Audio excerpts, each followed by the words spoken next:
Class 10th SST Geography Chapter 4 Agriculture.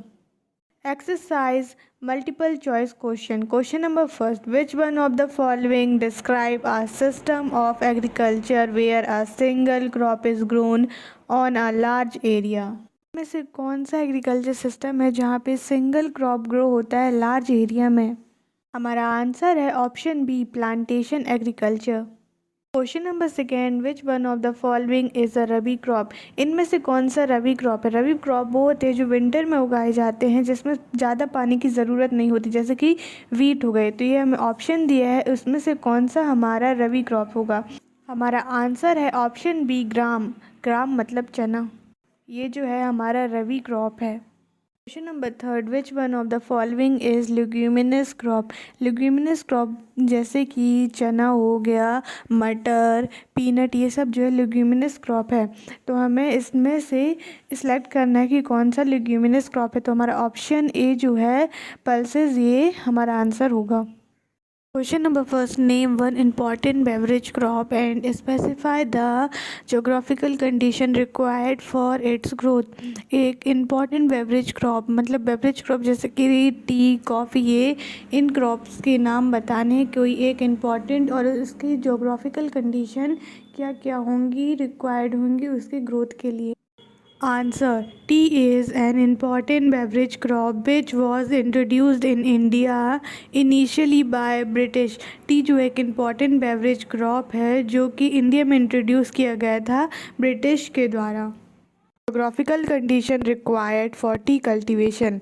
अब क्या geographical condition required करती है टी की कल्टीवेशन के लिए? The T plant grow well in tropical and सब ट्रॉपिकल क्लाइमेट.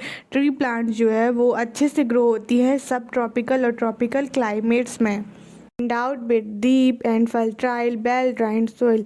इसमें डीप और फर्टाइल वेल ड्राइंड मतलब कि अच्छी तरह से सूखा जो मिट्टी रहती है उसकी ज़रूरत होती है. Rich in humus and organic matter. इसमें जो है ह्यूमस और ऑर्गेनिक मैटर अच्छी तरीके से होनी चाहिए.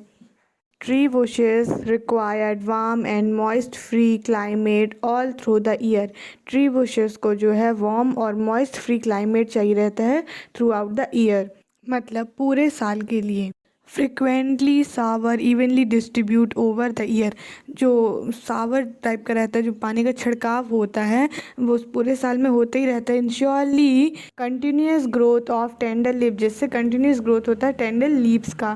T is a labour intensive industry. Tea एक लेबर इंटेंसिव इंडस्ट्री है. Question number 2. Name one staple crop of India. एक स्टेपल क्रॉप बताना है इंडिया का. स्टेपल क्रॉप मतलब मुख्य फसल. And the region where it is produce, और वो रीज़न बताना है जहाँ पे ये प्रोड्यूस होता है. Answer. Rice is a major staple food crop of India. Rice जो है वो मेजर स्टेपल फूड क्रॉप है इंडिया का. स्टेपल मतलब कि मुख्य फसल है इंडिया का. It grow in the plains of north and northern eastern India, coastal area and the deltic regions. ये जो है ग्रो होते हैं plains of north and northern eastern India और coastal areas and deltic regions में. Development of dense network of canal, irrigation and tube well had made it possible to grow rice in areas of less rainfall. जो development हुआ है dense network of canal, irrigations के लिए और tube well का, इसने possible किया है राइस को ऐसे एरियाज़ में ग्रो करने के लिए जहाँ पास रेनफॉल जो रहता है वो बहुत कम रहता है, जैसे कि Punjab, Haryana and western Uttar Pradesh and part of Rajasthan. ये सब एरियाज़ में जो लेस रेनफॉल होता है फिर भी यहाँ पास जो है राइस जो है ग्रो होता है, क्योंकि जो डेवलपमेंट हुआ है जैसे केनाल बनाए गए हैं, ट्यूबवेल्स बनाए गए हैं, इसके कारण पॉसिबल हो पाया है कि राइस को इन एरियाज़ में भी ग्रो किया जा सके. Question number 3. Enlist the various institutional reforms programs introduced by the government. जो अलग अलग इंस्टीट्यूशनल रिफॉर्म प्रोग्राम्स चलाए गए हैं गवर्नमेंट के द्वारा in the interest of farmers के इंटरेस्ट के लिए हमें वो बताने हैं.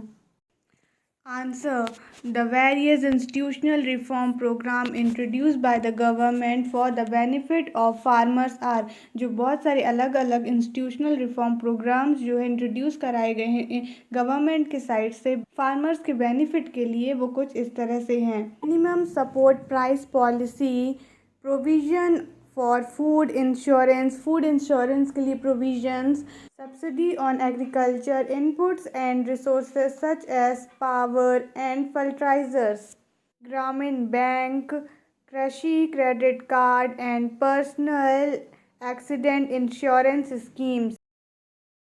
Question number 4, the land under cultivation has gone reduced day by day.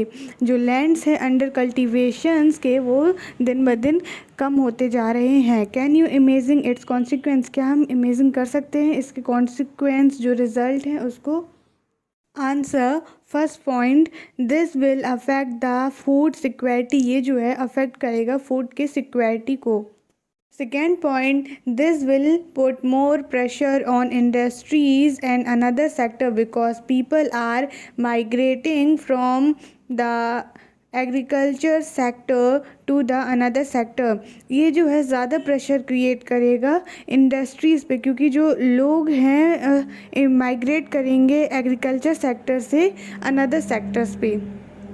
Point third, the agro-based industry will suffer because of the shortage of raw material.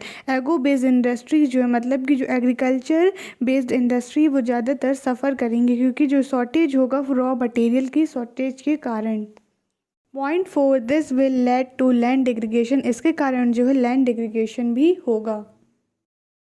Suggest the initiative taken by the government to ensure the increase in agriculture production. Initiative मतलब पहल, तो government के द्वारा क्या पहल की गई है एग्रीकल्चर के प्रोडक्शन को इंक्रीज करने के लिए? Answer: the initiative taken by the government to ensure the increase of agriculture productions are, first point, abolition of zamindari system. Second point, government has introduced कृषि credit card and create loan for them. Government ने introduce किया है कुछ cards जैसे कृषि credit cards और create किए हैं उनके लोन्स के लिए जो उनकी प्रोडक्शन में एग्रीकल्चर प्रोडक्शन में हेल्प करे। Third point, government has introduce weather forecast and agriculture programme for them. Government ने फार्मर्स के लिए वेदर फोरकास्ट और एग्रीकल्चर प्रोग्राम जो है वो इंट्रोड्यूस करवाए हैं। Fourth point, government has started comprehensive land reforms which protect their crop from clones, draft diseases, low rates on their loans. Point 5, minimum support price has been by government to farmer. Minimum support price भी government के द्वारा farmers को दिया जा रहा है। Describe the impact of globalisation on Indian agriculture, क्या impact पड़ा है ग्लोबलाइजेशन का इंडियन एग्रीकल्चर पे? Answer: the impact of globalisation on Indian agriculture are as follow. Point first, globalisation is an old phenomenon मतलब कि घटना, तो ग्लोबलाइजेशन जो है वो बहुत पुरानी घटना है। Second point, it started at the time of colonisation. Point third, in the 19th century when European traders come to India, during that time as well the Indian spices were exported to different countries of the world and farmers of South Indian were encouraged and enhanced to grow their crops. In 19th century के time पे जब European traders जो है India आए तब वो Indian spices मतलब कि इंडियन के मसालों को जो है वो अलग कंट्री वर्ल्ड के अलग कंट्रीज़ में ले जाने लगे, एक्सपोर्ट करने लगे। और जो इसलिए जो फार्मर थे साउथ इंडियन के वर इनकरेज एंड इन्हेंस, उन्हें इनकरेज किया जाता था और इन्हेंस किया जाता था कि वो और भी क्रॉप्स को ग्रो करें। Point 4, under globalization, majorly after 1990, the farmer in India has been exposed to new challenges and taxes. Under globalisation के अंडर मेनली जो है 1990s के बाद जो है फार्मर्स जो थे इंडिया के, उन्हें न्यू चैलेंजेस और टैक्सेस का सामना करना पड़ा। Point 5, one of the negative impact of globalization on the Indian agriculture sector was the availability of lesser manpower in the fields as people started migrate to cities in search of job in different industries। एक जो negative impact पड़ा है globalisation के कारण Indian agriculture sector में, ये है कि जो लेसर मैन पावर थी, जो कमी थी मैन पावर की फील्ड्स पे, उसके कारण जो है पीपल माइग्रेट करने लगे। पीपल जो है एक प्लेस से दूसरे प्लेस जाने लगे, जैसे सिटीज़ जाने लगे जॉब के सर्च पे। Describe the geographical condition required for the growth of rice। क्या geographical condition required होगी राइस के ग्रोथ के लिए? Answer, the rice is a staple food crop in India. Rice जो है वो स्टेपल फूड क्रॉप है इंडिया का। स्टेपल फूड मतलब कि एक मुख्य फसल है इंडिया का। The geographical condition required for the growth of rice. आज जो जियोग्राफिकल कंडीशन रिक्वायर्ड होगा राइस के ग्रोथ के लिए, वो कुछ इस तरह से हैं।